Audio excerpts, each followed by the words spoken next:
Hello दोस्तों, नमस्कार। कैसे हो आप सभी। मैं योगेश सैनी आज एक नई वीडियो के साथ मैं आपके सामने आया हूँ। जो इस वीडियो में है वो हम एक पेपर है मैथ का एग्ज़ाम क्लास सेवन्थ का, उसको हम सॉल्व करेंगे जो रिसेंटली भी हुआ है, तो ताकि कुछ प्रैक्टिस हो जाए क्वेश्चंस की। तो लेट्स स्टार्ट। जो फर्स्ट पार्ट है हमारा वो कह रहा है कि 9 इंटू में मल्टीप्लाई करेंगे -3 इंटू में -6, तो उसका प्रोडक्ट क्या आएगा। जब भी आप दो माइनस को, अगर आप माइनस की नंबर को अगर आप मल्टीप्लाई करते हो तो हमें पता है पॉजिटिव हो जाते हैं, प्लस में आ जाते हैं। तो 6 3 जा 18 हो जाएगा, 89 जा।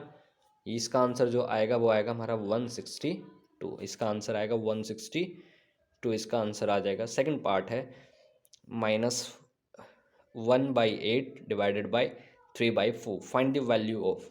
इसकी अब हमें फाइंड वैल्यू करनी है। तो -1/8 करके हम इसको कैसे कर सकते हैं, इसको कर सकते हैं -1/8।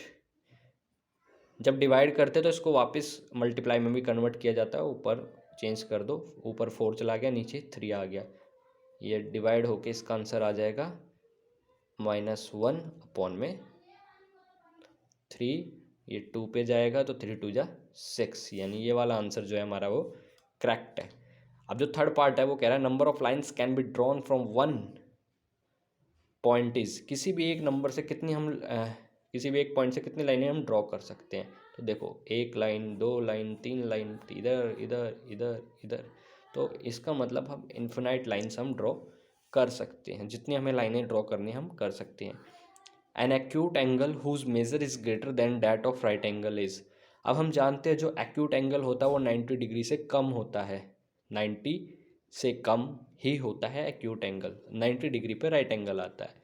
तो ये कह रहा है कि ऐसा कौन सा एंगल होता है जिसका मेजर 90 डिग्री से ज़्यादा हो। तो वो होता है ऑब्ट्यूज एंगल, यानी 90 टू 180 डिग्रीज का मेजरमेंट होता है 90 से 180 डिग्री के बीच में। The next question is the name of solid shape is. ये जो शेप है ये क्या है। आपने देखा होगा घर में इसी शेप से हमारे पास क्या आता है, सिलेंडर आता है। तो इसको हम सिलेंड्रिकल शेप, यानी B part is correct. Now third part is if -50 divided by X is equal to, तो उसका आंसर क्या आएगा। देखो, किसी एक्स की हमें वैल्यू फाइंड करनी है। 1 है, ये भी 1 है। हमें ये पता है कि जब इसको इससे हमने डिवाइड करा तो 1 के बराबर आ रहा है। तो यानी ये टर्म इसके बराबर होगी तभी तो 1 के बराबर आ रही है ना।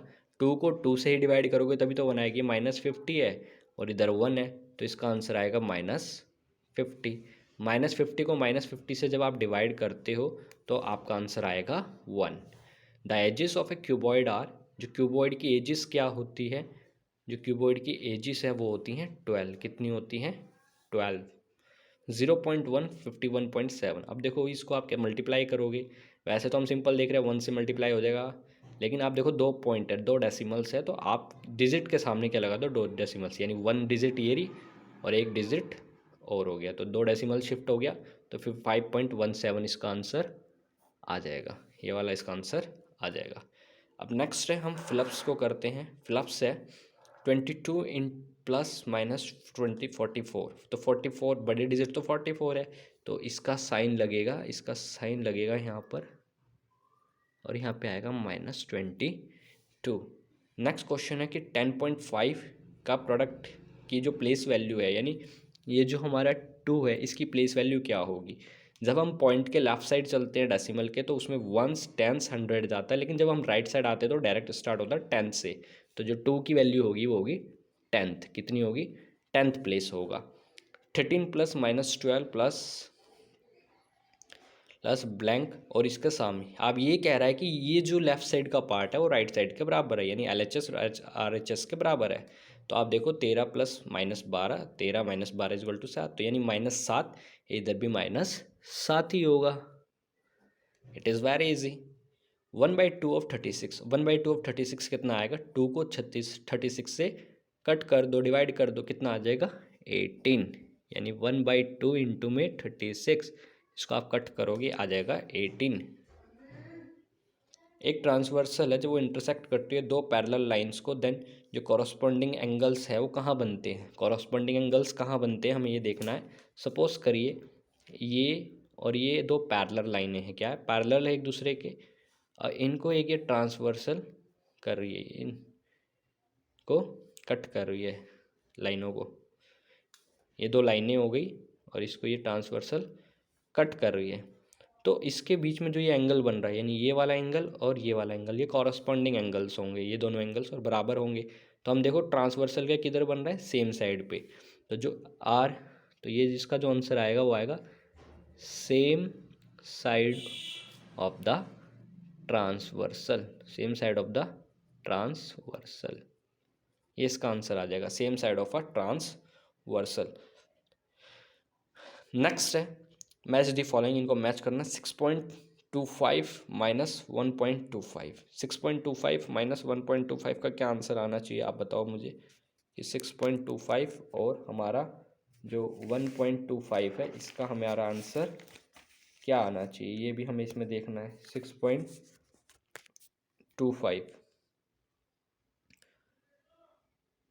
अब देखो 6.25 में से 5 में से 5 जाएंगे 0, 2 में से 2 जाएंगे 0, 6 माइनस 1, इसका आंसर आ जाएगा 5, यानी ये वाला जो पार्ट है ये आएगा हमारा फर्स्ट, ये आ जाएगा हमारा first.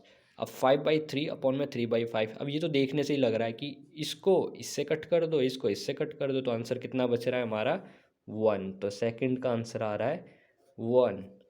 Now third part is 4 point, यहाँ पर पॉइंट है 4.10 इंटू में 10, जब हम 10 से मल्टीप्लाई करते हैं तो हमें पता है 45 आ जाएगा, 450 इसका आंसर आएगा। और क्योंकि डेसिमल एक डिजिट से ही पहले है या एक डिजिट के बाद आप मानो, तो वो आ जाएगा 450 पॉइंट, तो जब पॉइंट के बाद जीरो की वैल्यू नहीं तो आंसर आएगा third one, that is 45। And the fourth part is 2/3 minus 5/9, 2/3 minus, इन दोनों का आप एलसीएम ले लोगे, फिर इसको सॉल्व करोगे तो इसका जो आंसर हमारा निकल कर आएगा वो आएगा 1/9, 1/9 इसका आंसर हमारा निकल कर आ जाएगा। अब ये कह रहा है कि फोर्थ क्वेश्चन है, इसको हमें कन्वर्ट करना है 2.75 को हमें कन्वर्ट करना है फ्रैक्शन में। तो देखो 275 अपॉन में 100 कर दो, 100 करते ही पॉइंट हट जाता है। अब इसको आप सोल्व कर दो, 25 4 ज़ा 100, 25 1 ज़ा 25, अब 2 कैरी का इधर जाएगा, 25 1 ज़ा 25, यानी 11/4 ये फ्रैक्शन की फॉर्म आ गई। अब हम करते हैं नेक्स्ट क्वेश्चन को सॉल्व, कि 30 में प्लस करेंगे -23 और -63, तो कितना आंसर आएगा। अब इसको आप देखो, ये 30, अब इधर प्लस वाला ही रख लो आप, 55 और -23 -63। अब देखिए इन दोनों को प्लस कर दो, 5 5 3 8 85, माइनस माइनस दोनों डिजिट जब माइनस होती है तो माइनस की जगह वो प्लस हो जाते हैं, साइन हमेशा माइनस का रहेगा। तो 3 और 3 6 8 2 6 2 8 86। तो देखो बड़ी डिजिट कौन सी है, माइनस की, तो इसका आंसर आएगा -1, बिकॉज सॉल्व हमेशा बड़े डिजिट से ही छोटी डिजिट होती है, माइनस होती है। नाउ द 6 पार्ट इज, इन दोनों में से ग्रेटर कौन है, इसको आप सॉल्व करके देख लो। 23 और 11 कितना हो गया, 4 3 2 554 -44 इज इक्वल टू कितना हो गया, 23 में से 23 और 11 हो गया 314 213 34 हो गया, तो ये आएगा -10। और इसका आप सॉल्व करो, 23 -11, ये माइनस रहेगा और प्लस हो जाएंगे, 4 और 1 5, 4 और 1 5, तो इसको आप सॉल्व करोगे तो 5 - 3 2, 5 - 2 3, -32। अब देखो -10 -32 देखने में तो बड़ी डिजिट ये लग रही है, लेकिन माइनस में जितना कम नंबर होता है, जो जीरो के पास होता है, वो नंबर बड़ा होता है। तो यहाँ पे हैंस 23 - 44 + 11 इज ग्रेटर नंबर, तो ये नंबर बड़ा होगा। नेक्स्ट क्वेश्चन है, रश्मि है, उसने 500 रुपये थे उसके पास, उसने इन्वेस्ट करे स्टॉक में, जो प्राइस था स्टॉक का वो डिक्रीज़ करा 45 रुपये हर दिन के हिसाब से, 4 लगातार दिन हुआ ऐसा, फिर उसके बाद लगातार 3 दिन 90 रुपीज़ के हिसाब से बढ़ा। तो हमें सबसे पहले बताना है कि total change in the value of stock 7 दिनों में क्या चेंज आया और कितनी मनी उसके पास बची है। तो it is the final question, जो कि मैं आपके लिए कुछ क्वेश्चंस लेकर आया हूँ। कुछ और क्वेश्चंस भी थे बट ये हमने रखे हैं। देखो हमने डिक्रीज लिखा है, डिक्रीजेज इन स्टॉक प्राइस कितना आ रहा था 45 रुपीज़ पर डे, डेज कितने थे 4 दिन जो हमें दिए हुए, तो हमने प्राइस को एक्स मान लिया। As given price of the stock decreases by 45 rupees per day, जैसे वो घट रहे हैं डेली के हिसाब से, तो 4 डेज में कितना स्टॉक की वैल्यू डिक्रीज़ हुई है वो हमने देखा 45 एक दिन का, 4 दिन का 180 रुपये।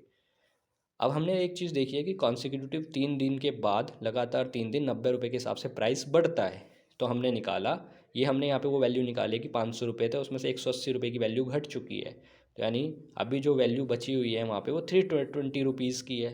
अब हम इसकी बात करते हैं, 90 रुपीज़ 3 दिन लगातार बढ़े, यानी 270 रुपीज़ उसमें इंक्रीज़ आया, घटी वैल्यू 180 और इंक्रीज़ हुआ 270 का।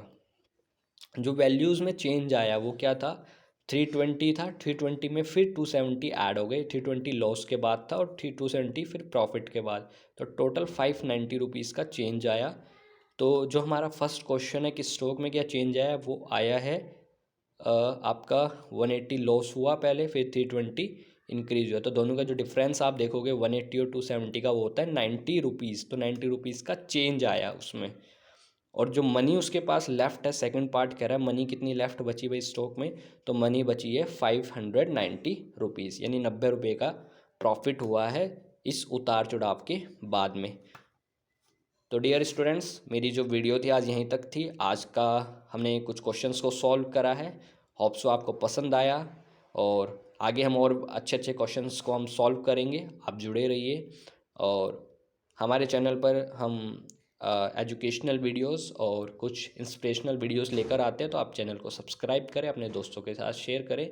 मिलते हैं एक नेक्स्ट और अच्छी वीडियोस में। कोई कमेंट हो आपका, कोई सजेशन हो, तो आप मुझे कमेंट में कमेंट कर सकते हैं। थैंक यू वेरी मच, मिलते हैं नेक्स्ट वीडियो में।